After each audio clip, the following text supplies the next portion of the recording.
आप जो भी देंगे वो मेरे घर में किसी कोने में पड़ा रहेगा।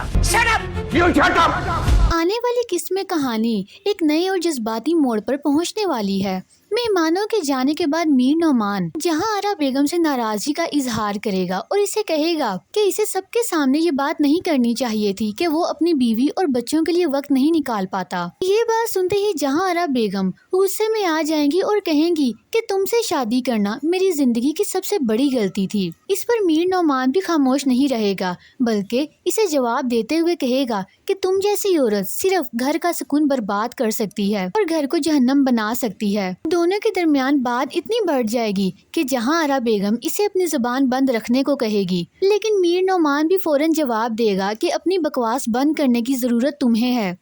दोनों की तल्ख लड़ाई शिद्दत इख्तियार कर जाएगी, मगर इसी दौरान इनके बेटे दरमियान में आकर हालात संभाल लेंगे और किसी न किसी तरह ये झगड़ा भी खत्म करवाएंगे। उधर जहां आरा बेगम का गरूर यही खत्म नहीं होगा, वो फिजा के घर पहुंचेगी और वहां जाकर सहरा और मुजफ्फर के लिए नई मुश्किल खड़ी कर देगी। वो फिजा के घर वालों को सख्त लहजे में कहेगी कि तुम लोगों की इतनी हैसियत नहीं कि तुम लोग मेरे घर जहेज भेज सको, और अगर भेज भी दोगे तो वो घर के किसी कोने में पड़ा रहेगा, इसीलिए बेहतर है कि कुछ भी ना भेजना। जहां आरा बेगम की ये बेइज्जती करने वाली बातें सुनकर फिजा शदीद सदमे में आ जाएगी।